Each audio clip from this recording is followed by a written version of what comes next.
Welcome to BharatLens, India's sharpest eye on world affairs. The President of the United States, the man who called Narendra Modi one of my greatest friends, just reposted a message on Truth Social calling India a hellhole on the planet, not a rival, not an enemy. India, a strategic partner. A country that signed a $500 billion investment commitment with America just months ago. A country whose prime minister has visited the White House more times than almost any other world leader. A hellhole. And here is what makes this story even more extraordinary. When this happened, when the most powerful man in the world insulted 1.4 billion Indians, the country that came to India's defense first was not the UK. Not France, not Germany. It was Iran. The same Iran that fired on Indian ships last week. The same Iran that India has been navigating carefully for months. Iran defended India's honor before India's own government found the words to do so. Today we break all of this down. Because this story is not just about an insult.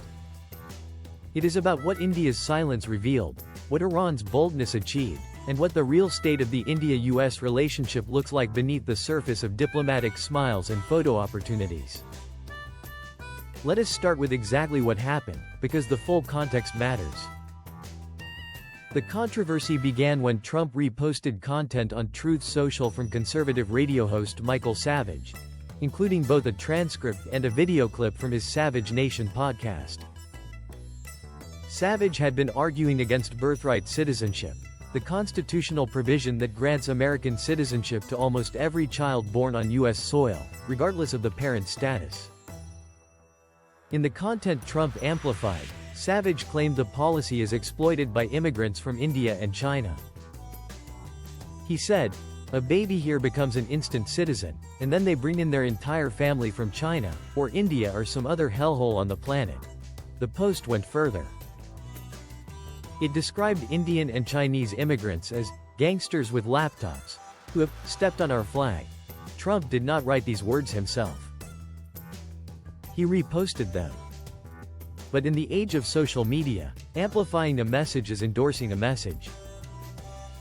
And when the President of the United States shares content calling your country a hellhole, every Indian on earth has the right to be offended. Now, to be fair, this is a domestic American political debate. Birthright citizenship is genuinely contested in the U.S. The matter is currently before the Supreme Court. Trump has consistently argued for ending the provision. And Savage is a commentator known for extreme rhetoric. But none of that context excuses the language. And none of it explains why the leader of a country that calls India a most important strategic partner thought it was acceptable to amplify the words, "India or some other hellhole on the planet." Now here is where it gets uncomfortable for us as Indians. When this story broke, India's first response was silence. India's initial reaction was deliberately restrained. When asked about the controversy, Maya spokesperson Randhir Jaiswal responded to questions with, "We've seen some reports. That's where I'll leave it. That's where I'll leave it." India's government, which regularly issues sharp statements against Pakistan, against China, against any country that challenges Indian sovereignty, looked at the President of the United States calling India a hellhole and said, "We've seen some reports." Think about what that silence communicates. It communicates that India is so dependent on, so anxious about, so desperate to maintain its relationship with Donald Trump, that it cannot afford to criticize him even when he insults 1.4 billion of its citizens. This is not strategic patience. This is not calculated diplomacy. This is the behavior of a country that knows it needs something from America too badly to risk saying the obvious truth out loud. And the opposition in India pounced on exactly this. Leaders at home called the language offensive and demanded a stronger response from the government, pointing out the awkward contrast between Modi's famous friendship with Trump and Trump's casual amplification of content calling India a hellhole. And then, In one of the most unexpected diplomatic moments of 2026, Iran spoke. The Embassy of Iran in Hyderabad posted a sharp rebuttal, stating that China and India are the cradles of civilization. The Iranian mission went further, suggesting that the real hellhole is a place where leadership threatens the destruction of civilizations, an apparent reference to ongoing geopolitical tensions involving Iran. Let that sit for a moment. Iran, a country that India has a complicated, careful, sensitive relationship with. A country whose forces fired on Indian ships just last week. A country under international sanctions, fighting a war with America and Israel. That country found it necessary and important to publicly defend India's civilizational dignity against Donald Trump. The tweet from Iran's embassy in Hyderabad read, and I want you to hear this clearly, China and India are the cradles of civilization. In fact, the hellhole is where its war criminal president threatened to decimate the civilization in Iran. Brutal. Direct. Unambiguous. Iran called Trump a war criminal.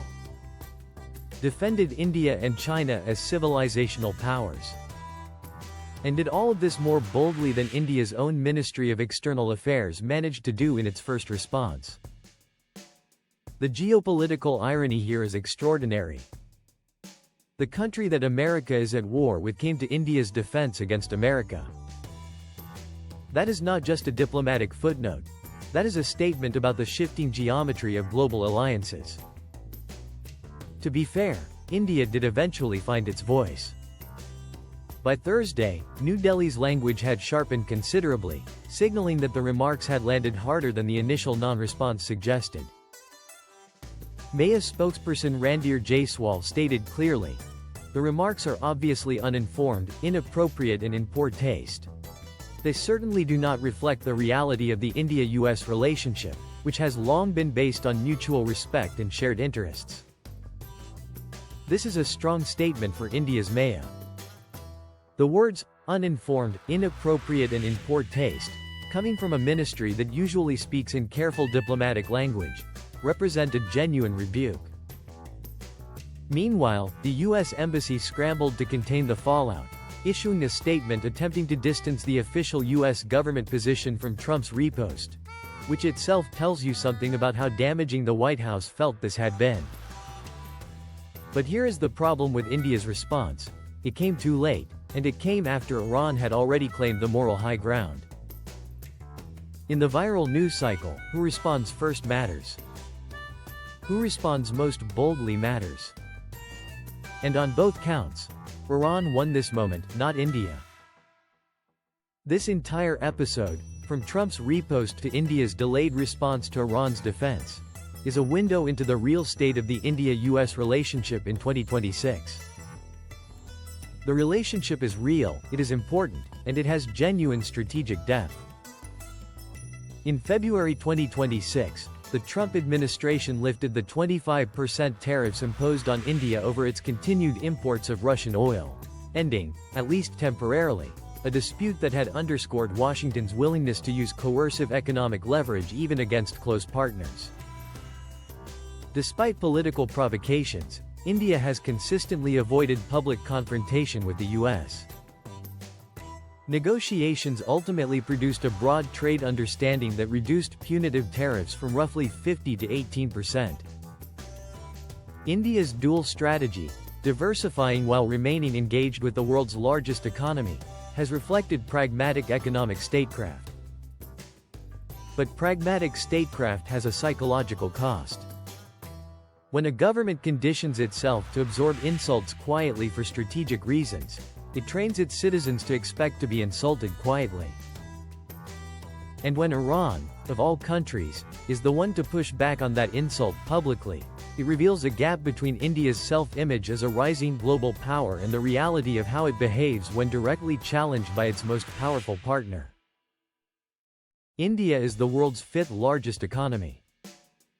The world's most populous nation. A country with a 5,000-year civilizational legacy. A country that is genuinely a cradle of civilization, just as Iran rightly pointed out. A country with that kind of weight does not need to shout. But it does need to speak. Here is the bottom line. Trump's hellhole comment was careless, offensive, and diplomatically damaging. It was not a policy statement, it was a repost of a radio host's rant. But it revealed something real about how the most powerful man in the world sees countries like India and China when the cameras are not rolling and the joint statements are not being drafted. Iran's response was sharp, bold, and geopolitically calculated. Tehran knew exactly what it was doing, positioning itself as the defender of two ancient civilizations against American arrogance. In the global court of perception, that is a powerful move. And India's response, delayed, measured, and coming only after domestic political pressure, revealed the price of strategic dependence. When you need someone too badly, you cannot afford to tell them the truth. The question for India going forward is not whether to maintain its relationship with America. That relationship is vital and must be protected. The question is whether India can build enough economic, military, and diplomatic independence that the next time a US president amplifies the word hellhole, India can respond in the first hour, not the third. That is what a true superpower does. And that is the standard India must hold itself to. Comment below, did India's response satisfy you? Or should Modi have personally called out Trump by name? I want to hear what you think.